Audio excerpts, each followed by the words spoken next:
Good morning, everybody. How you doing? This is your Coach Renz, and today I'm going to be a little bit hypocritical and recant something that I've said before. But before I even say that, let's look at it from this perspective. We're going into a political year. We just had some local elections around the country in America. The thing about it, most of us love candidates who don't change their mind. Most of us will expect a Democrat to always think as a Democrat, a Republican to always think as a Republican. In whatever country you're in, you expect your political party to always think the same way no matter how things change, what happens. But is that really good? Is that a good thing? That's a person who's not growing. That's a person who is so stubborn that they can't allow themselves to see beyond their own reality or what the status quo says. As a person who is always seeking more development, more growth, more inner knowledge, more wisdom, I open myself for the ability to always recant, to always be enlightened further than where I am currently. So if you find that offensive because of the status quo that you've grown up in or the political condition that your mindset is in, then you will find it offensive for me to recant anything.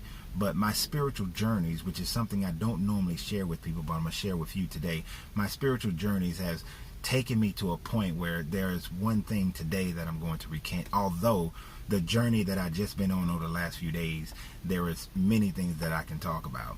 Not all recanting, but just many things that I can talk about. And I'll talk about those in coming videos as well. But before we get too deep, pay homage to all those who support this channel. I'd like to take a moment to thank all our sponsors. For everyone on Patreon who supports this channel through your monthly donations, you are greatly appreciated.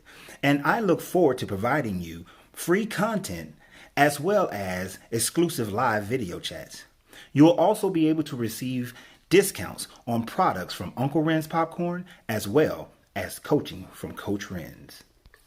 This video is also sponsored by Uncle Renz Popcorn, where you can get 25 flavors of delicious gourmet popcorn, from salt and vinegar to strawberry cheesecake, from caramel and cheddar to bacon jalapeno, and many others like cookies and cream. I greatly appreciate everyone who supports us at Uncle Renz Popcorn. This channel is also supported by Coach Renz, where you can not only get all your life coaching, your relationship coaching, but also get your business coaching from Coach Renz, as we teach you how to move your hobbies into a business, not a job for yourself, but a business. We also teach you life principles of leadership and meditation. So go to CoachRenz.com and support the sponsors of this channel. So I want to thank the sponsors and the people who support this channel through Patreon. If you're finding me for the first time, please hit that subscribe button. Just right there. Hit the subscribe button. Gratitude. I constantly go on a spiritual journey. Source speaks to me through my dreams. After Source speaks to me through my dreams, my conscious reality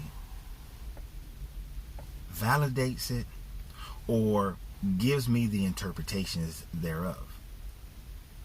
Sometimes it has led me to others who can help in the interpretation, but oftentimes Source just provides my environment for the interpretation or leads me to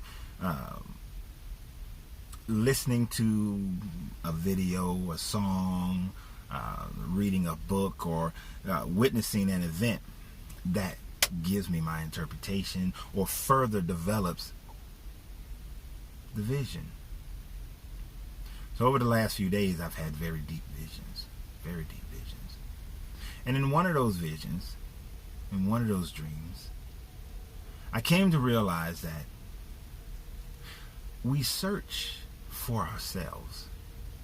We think that we know ourselves. We think that we know what we want and desire in life. But truth be told, just as there are about 23 foods that you constantly eat over and over again, there are about 23 outfits, if you have more, that you constantly wear over and over again, You have the habit of doing about at most 23 of anything over and over again. And because you have that habit, that becomes what you think you are.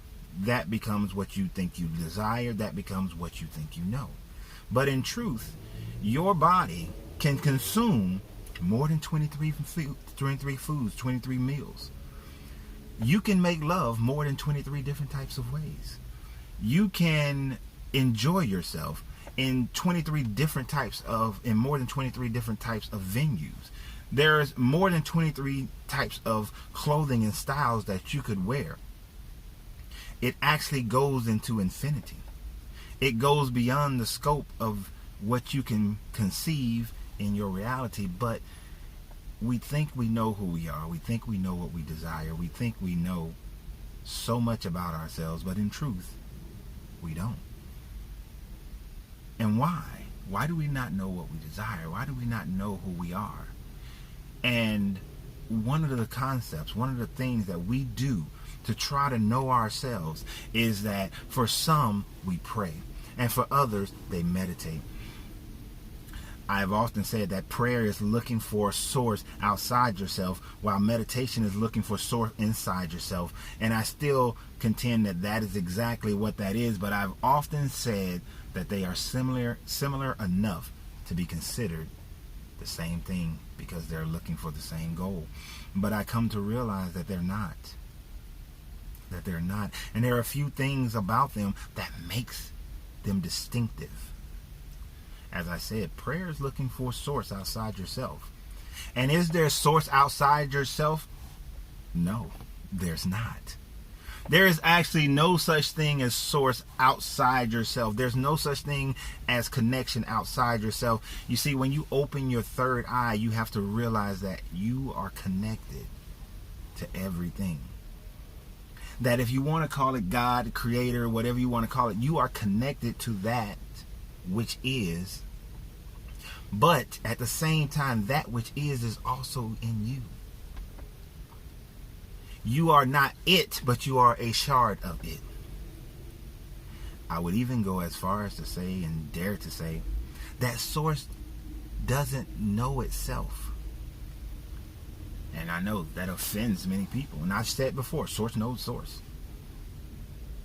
But all of this existence that we see in our conscious brain, in our third dimensional existence, is source getting to know itself. Source looking to define itself. Source looking to understand itself. This is not a new thought process. This is something that has been taught many times before in other societies, in the Pythagoreans, the schools of Akhenaten. This has been taught in many of the mystery schools. This has been taught in many philosophies. But this is source looking to know itself. Does fire know itself to be fire? That answer would be no.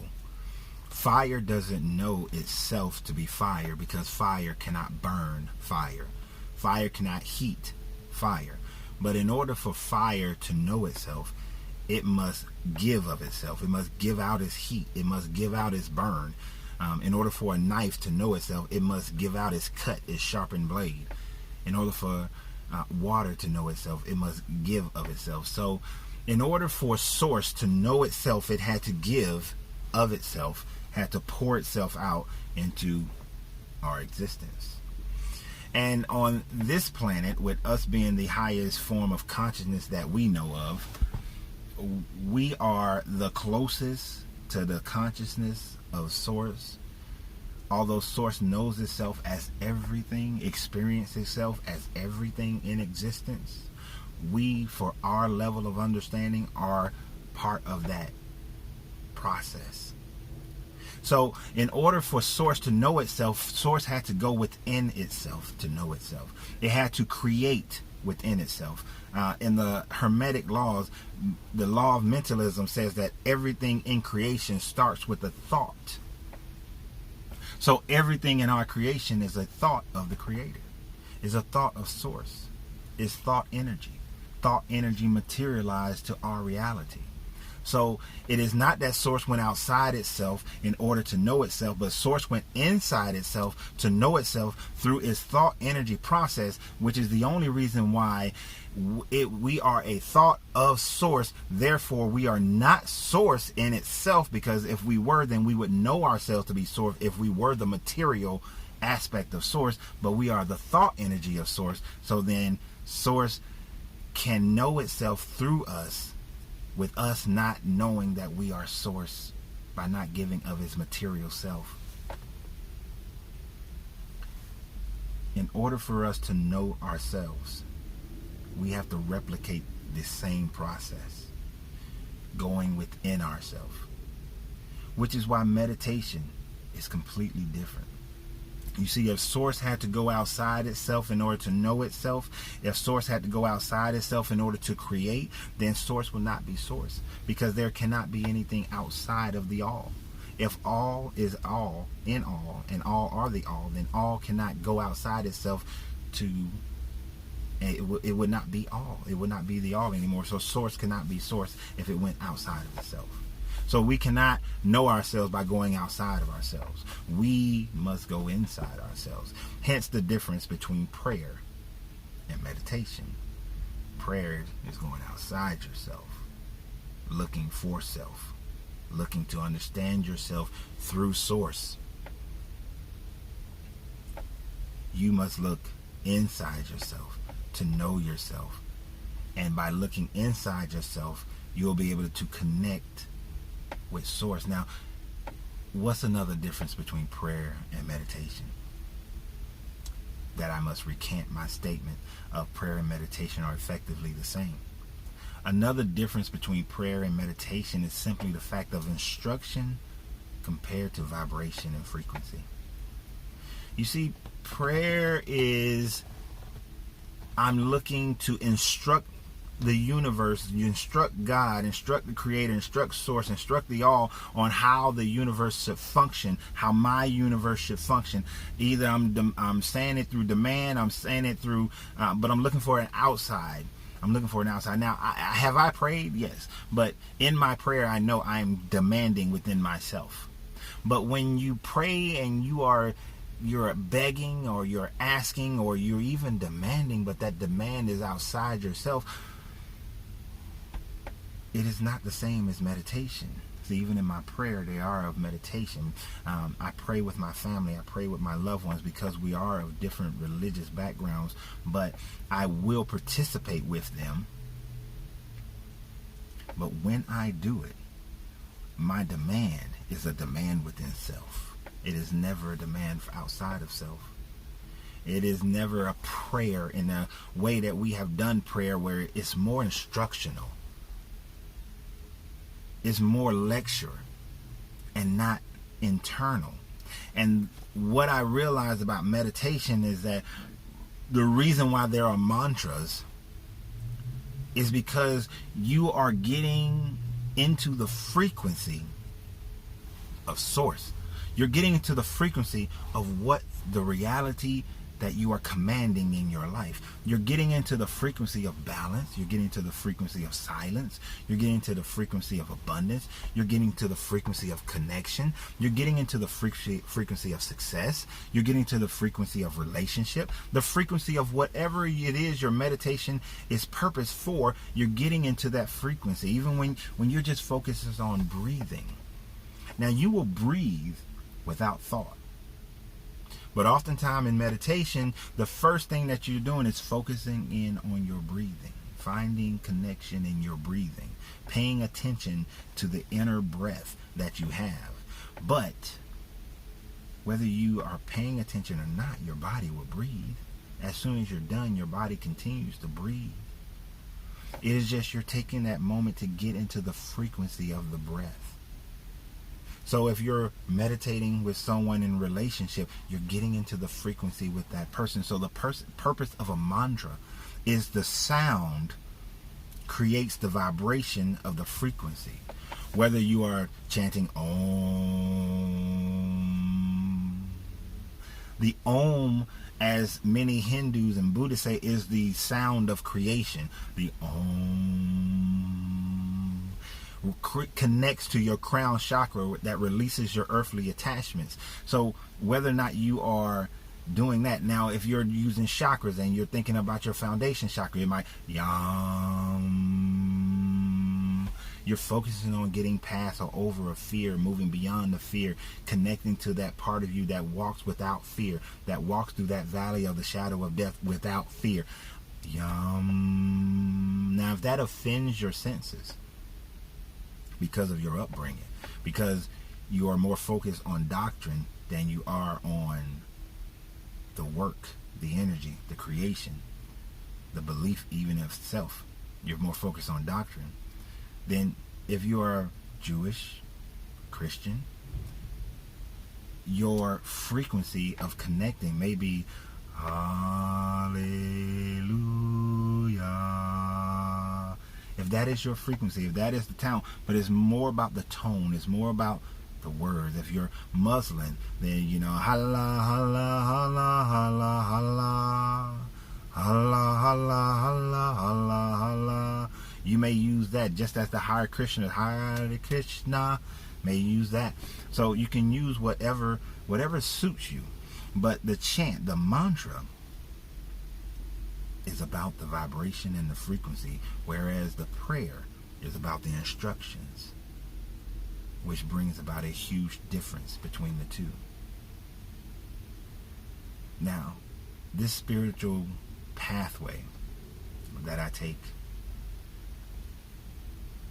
the information, what it was shown to me, is not for everyone. I will say this part. In one of my last visions, there are those, and I was guided, and I'm going to say I was guided, and we're going to call him my Kadmon. Well, I was guided by my Kadmon. And my Kadmon, and if you know what that is, I want you to let me know in the comments. But my Kadmon was my guide. Could not see his face. It was an older version. It was me, but an older version. But my Kadmon showed me one type of people who will leave their natural environment, who will leave where they should be to the calling of doctrine and pull around in circles, never knowing the trueness of who they are, what they are, where they are. There are others who are frozen. They are frozen in between. Although they know that something's not quite right. Although they know that they don't quite know themselves and that there is a way for them to know themselves. They are frozen in a state in between. While there are those who know. Those who are in the know, those who understand the journey, that everything in creation is not about a future. In the future there's this, in the future there's that. In the future we will come to this point, but understand that the now is all that really exists, that the now is eternal. The right now is eternal. As you're listening to this video, can you guarantee what will be in the next 24 hours? You can't.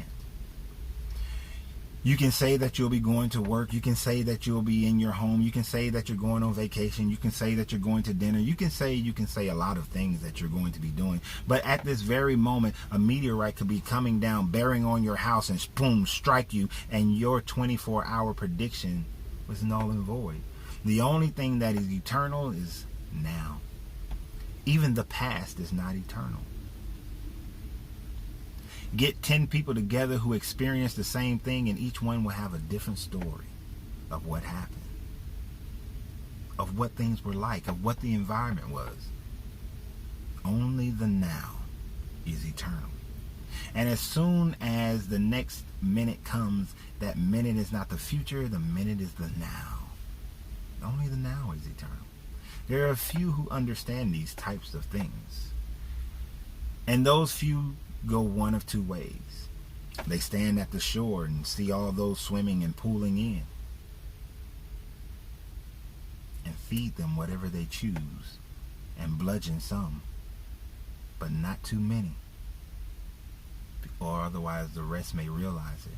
There are those who stand at the frozen ones, in the know, and say, I can damage them, I can do whatever I choose because they're frozen. While there are those who are in the know, who seeks to bring forth enlightenment, those who are leaving their natural environment, who are pooling in the dogma, looks at the ones who are frozen and know what to inject in them to release them from their own captivity. We have to choose. You have to choose by recognizing first who you are. Which are you? Are you a swimmer? Are you frozen? Are you in the know but seek to dominate and take advantage, or are you in the know and seek to enlighten? I seek to enlighten. I am not here to offend you, offend your beliefs, offend your ways, your doctrine. I am simply here to enlighten, to let you know that in order for you to know yourself, you have to go within yourself. In order for you to expand your horizon, you have to go within yourself. That constantly seeking outside yourself is not the way of Source. And since you are part of Source, since you are part of the all, then you must act as the all. Not that you are the all or you are Source, but you are a shard, a piece of Source that is understanding itself through your experience. And as you elevate yourself, you go back to Source. And when you go back to Source, Source knows itself.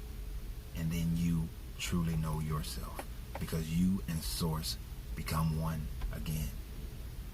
That is the reality of all realities. That is the consciousness of all consciousness. That is the dimensional plane of all dimensional planes. So the more we come to this understanding of inside, looking inside ourselves, meditation, and getting into frequency, then we become more of ourselves, which is to become more one with Source. So you have a great day. Remember, you have to free yourself to be yourself, because your greatness is non-negotiable.